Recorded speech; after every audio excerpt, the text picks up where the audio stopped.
Hai, Assalamualaikum warahmatullahi wabarakatuh dan selamat sejahtera. Hari ini kita nak sambung lagi perbincangan kita untuk sains buku teks KSSR Semakan tahun 3. Okey, kita berada pada muka surat 103 iaitu aktiviti ria projek kapal selam. Okey, aktiviti ini boleh dijalankan secara berkumpulan. Okey, aktiviti ini adalah aktiviti kalau kat rumah pun awak boleh buatlah kalau dengan adik-beradik awak. Jadi kalau cikgu awak tak suruh buat kat rumah, kat sekolah, awak boleh buat kat rumah. Okey.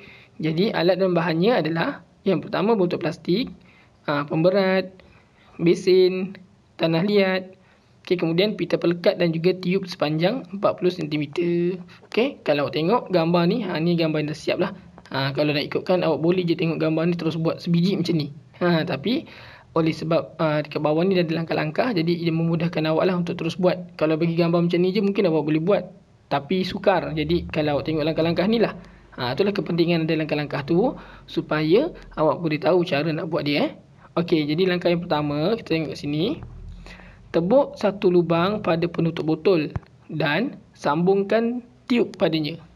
Kat penutup botol lubang tu kan, botol ni ada penutup dia kan. Kita tebuk lubang, kemudian sambungkan tiup. Tiup ni kan dia kata kan tadi kita kena ada tiup sepanjang 40 cm kan. Sambungkan, masukkan dalam lubang tu. Kemudian tebuk beberapa lubang pada satu bahagian di sisi botol. Tepi botol ni kita tebuk lagi dengan 3 lah. Kalau kat sini ada gambar 3 kan. Kalau botol saiz ni biasa 3 lah. Kemudian lekatkan pemberat di bawah, di sisi bawah botol. Okey, lekatkan pemberat. Pemberat ni dekat belah bawah. Maksudnya ada satu pemberat. Kalau awak tengok kalau kat sekolah dia macam ada emas tu kan. Pemberat tu letakkan bawah botol ni. Okey, macam dalam gambar ni lah. Okey. Kenapa dia tak pemberat tu?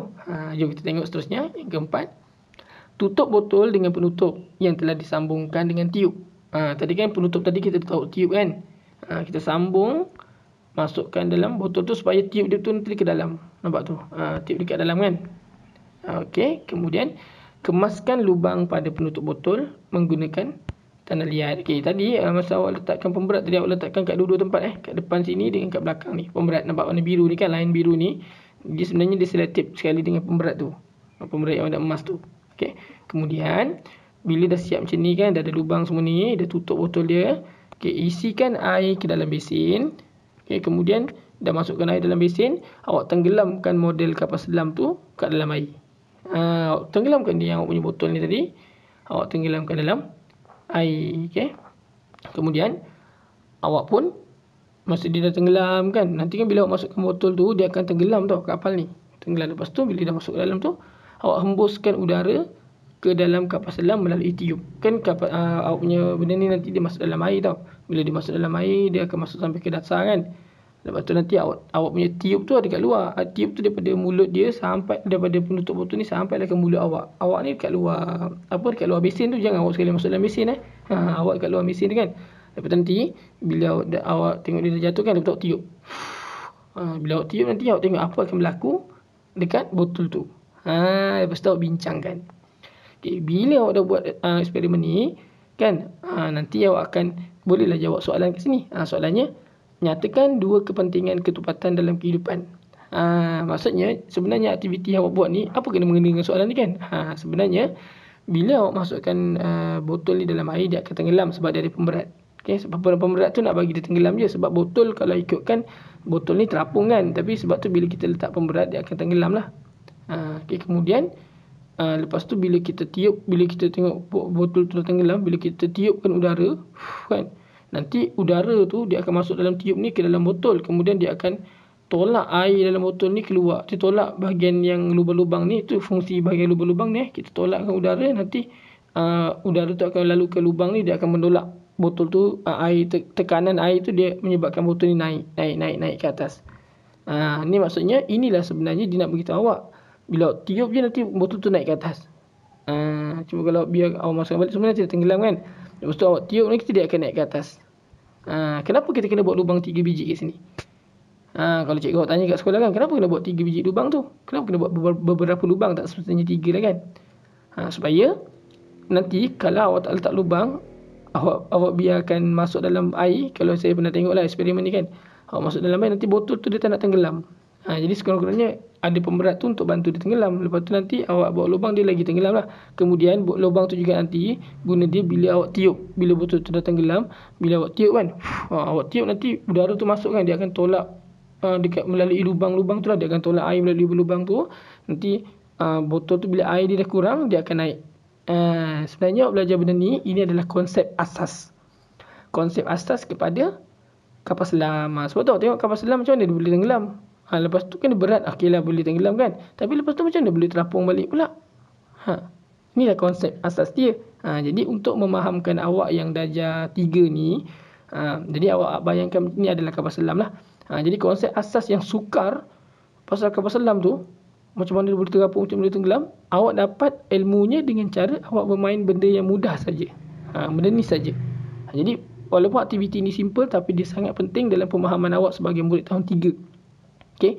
Jadi maksudnya awak tahu bahawa kapal selam tu bila dia nak tenggelam, kapal selam kan besi berat kan, dia memang akan tenggelam lah. Tapi macam mana dia nak tenggelam kalau dalam dia ada udara? Dia akan terapung sepatutnya. Jadi dia ada lubang dia. Di kawasan lubang dia, sebab tu ada lubang ni, maka dia akan boleh tenggelam.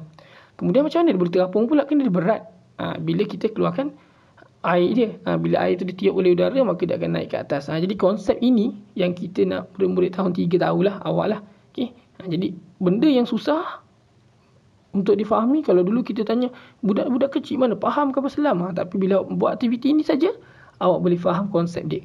Inilah asas dia. Alright. Jadi bila kenapa soalan dia tanya benda lain? Sebenarnya soalan ni dia bukan tanya benda lain, dia tanyalah aplikasinya. Maksudnya kenapa awak kena belajar ketupatan ni, timbul tenggelam ni. Jadi dia tanya nyatakan 2 kepentingan ketupatan dalam kehidupan harian. Jadi awak boleh jawab macam ni.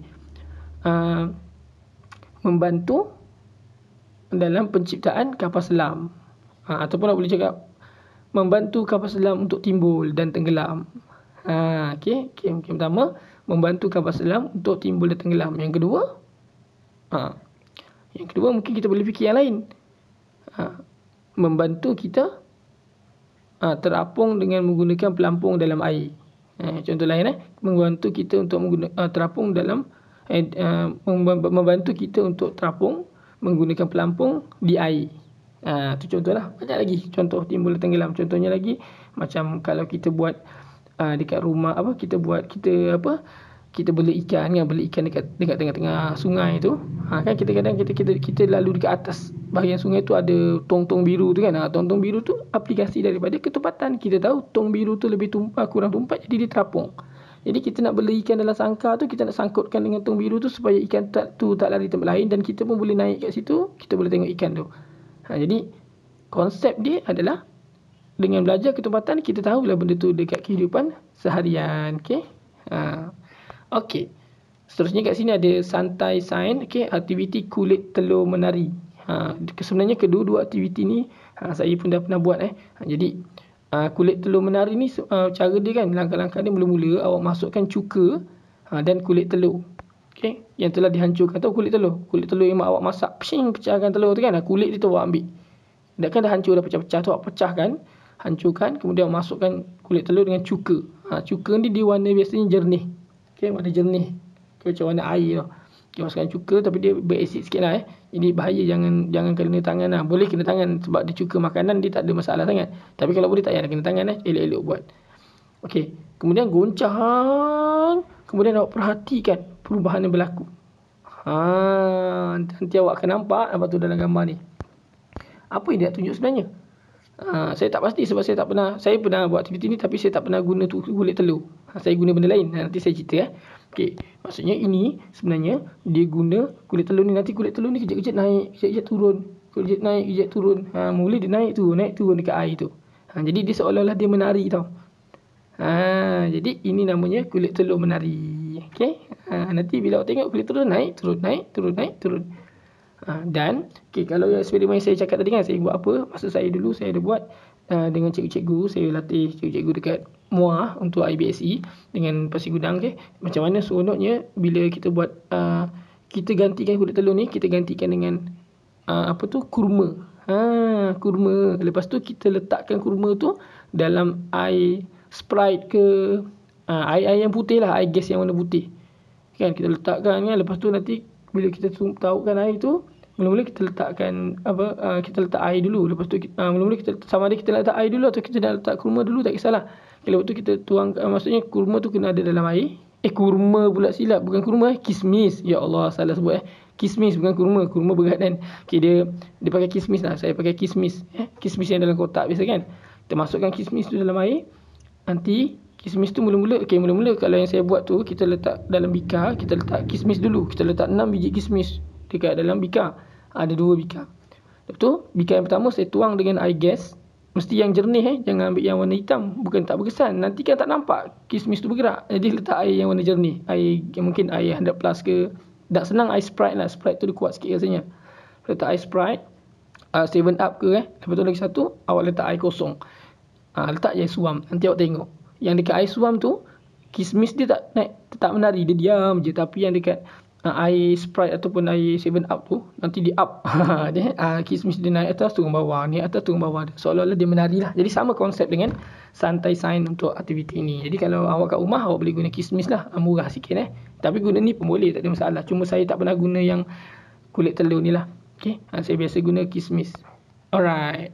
Okay, seterusnya kita pergi kepada buku 104. Okay. Sebelum kita ke 104 ni, saya harap kita tengok dulu buka aktiviti Buka aktiviti. Saya rasa ni aktiviti terakhir sebelum kita habis untuk bab ni kan. Okay.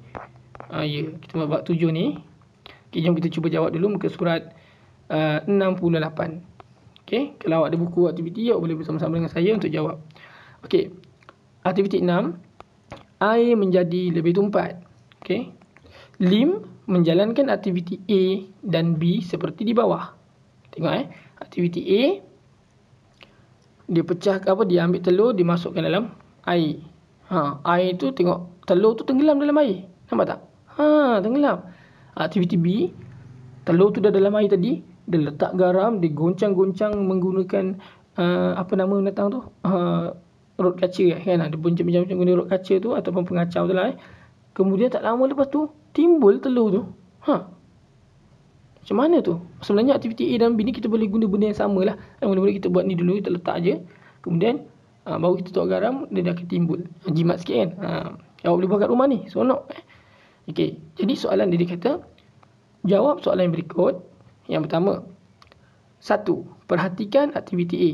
Bandingkan ketumpatan air dengan telur.